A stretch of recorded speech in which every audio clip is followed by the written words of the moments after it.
Assalamualaikum warahmatullahi wabarakatuh kepada semua penonton channel Studio and Exploration dalam rancangan Jejak Alam Mistik.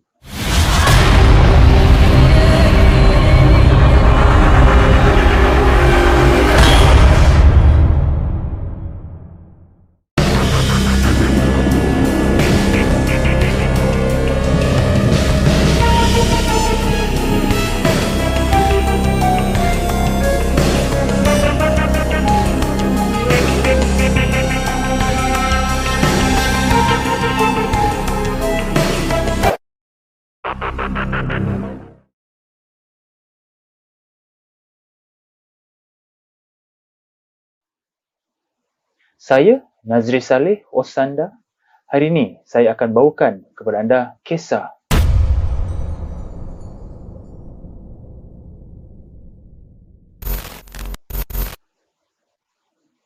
Sebelum anda menonton video di channel ini, bantu saya dengan tidak skip iklan dan jangan lupa like, share dan subscribe channel ini.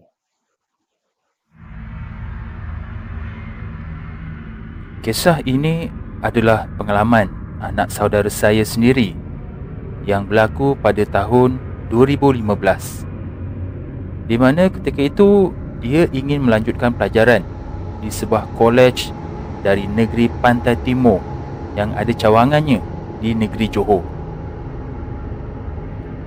Cukup saya namakannya sebagai Wani. Wani telah memilih mata pelajaran Undang-Undang Syariah. Tetapi waktu itu, mata pelajaran tersebut hanya dia seorang saja yang ambil, berbanding mata pelajaran yang lain yang lebih ramai pelajar lain pilih.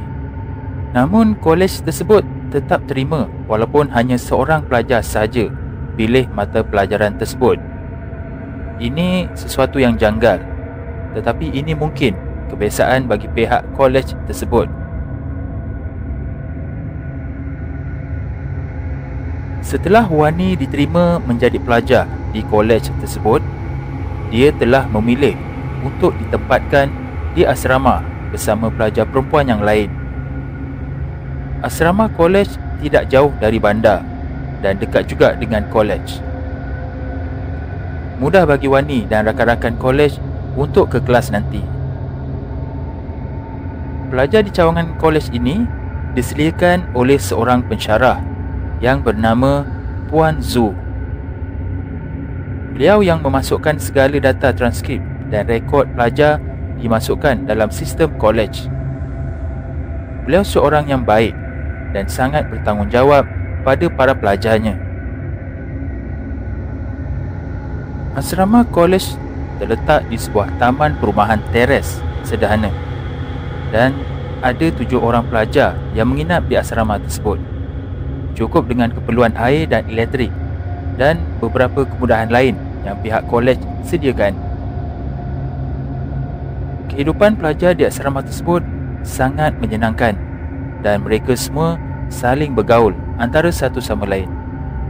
Lagipun mereka semua datang dalam negeri yang sama, jadi mudah untuk mereka bergaul. Kehidupan sebagai seorang remaja seperti Wani memang sangat menyeronokkan apabila dapat bercampur gaul dengan rakan yang sebaya dengannya. Wani ada seorang kawan perempuan yang juga sama-sama masuk ke kolej tersebut dan tinggal di asrama pun sama-sama. Mereka adalah sahabat karib dari sekolah lagi. Selang sebulan, Wani dan sahabatnya tinggal di asrama. Satu hari, Wani dengan kawannya bermain buaian di suatu kawasan permainan. Pada waktu itu, hampir pada waktu maghrib. Entah mengapa, tiba-tiba Wani menangis dan sedih, tetapi matanya memandang ke satu arah saja. Kawan Wani menegur dan tepuk badannya, tetapi tak ada tidak balas dari Wani. Dia terus menangis dan menangis tanpa henti. Kemudian kawannya hubungi Puan Zu untuk meminta pertolongan. Puan Zu menyuruh Wani dibawa ke rumah Puan Zu. Kemudian Wani dibawa oleh kawan-kawannya ke rumah Puan Zu. dan di rumah Puan Zu dan bersedia seorang perawat Islam menanti kehadiran Wani untuk dipulihkan. Agak pelik kerana begitu pantas perawat itu sudah ada di rumah Puan Zu, walhal rumah Puan Zu tidak berapa jauh. Seolah-olah Puan Zu dah tahu akan ada sesuatu perkara yang akan terjadi. Namun soalan itu tak jadi isu, tetapi memulihkan Wani lebih utama. Semasa proses pemulihan itu, Wani kerap menyebut nak balik asrama berkali-kali. Tak pasti ada apa di asrama mereka. Adakah asrama mereka ada gangguan? Itu tak pasti. Setelah Wani dipulihkan, mereka semua tidak terus balik ke asrama kerana perawat tersebut akan membuat pembersihan pada asrama mereka supaya tiada gangguan. Selepas proses pembersihan dibuat, Wani dapati ada beberapa buku kecil seperti Quran ditampal di beberapa ruang dalam rumah tersebut. Wani tidak pasti apa yang ada dalam buku kecil itu. Semenjak Wani pulih dari gangguan dan asrama mereka telah dibersihkan oleh perawat tersebut, mereka alami gangguan yang menakutkan. Ada yang kata melihat kelibat Wani bangun pagi ke bilik air. Ada yang melihat Wani teman salah seorang rakan asrama ke bilik air. Bila selesai ke bilik air, rakan tersebut dapati Wani tak ada.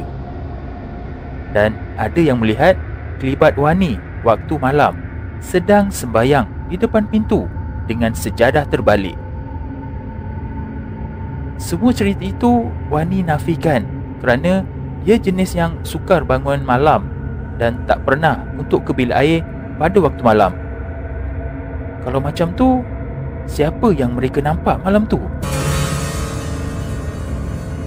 Selain itu, mereka juga diganggu dengan kerusi yang bergerak sendiri.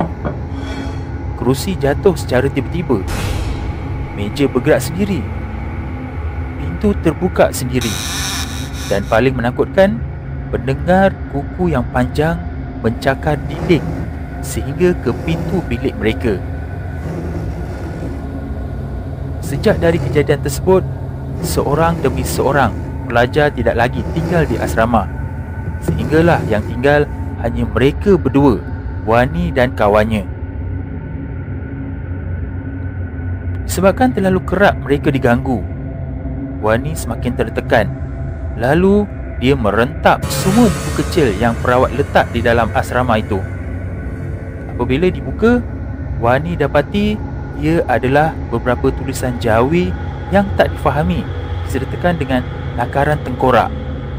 Itulah yang dinamakan wafak, dijadikan azimat atau tangkal. Secara umumnya, penggunaan wafak adalah salah di sisi agama Islam kerana ia dijadikan tangkal bagi sesuatu tujuan, malah boleh mensyirikkan Allah kepada sesuatu yang lain.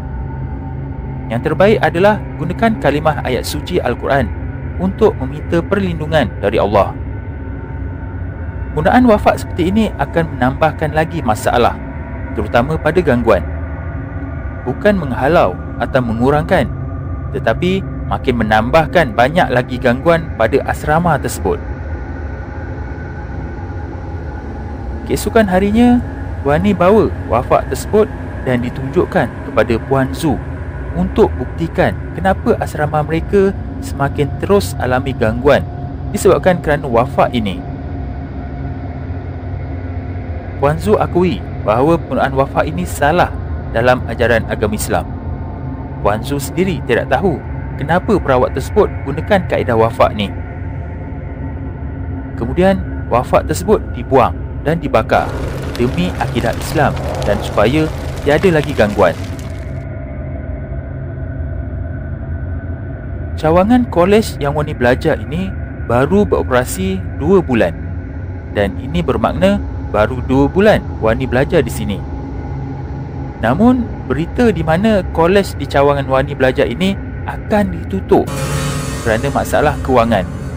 Amat mengejutkan semua pelajar termasuk Wani.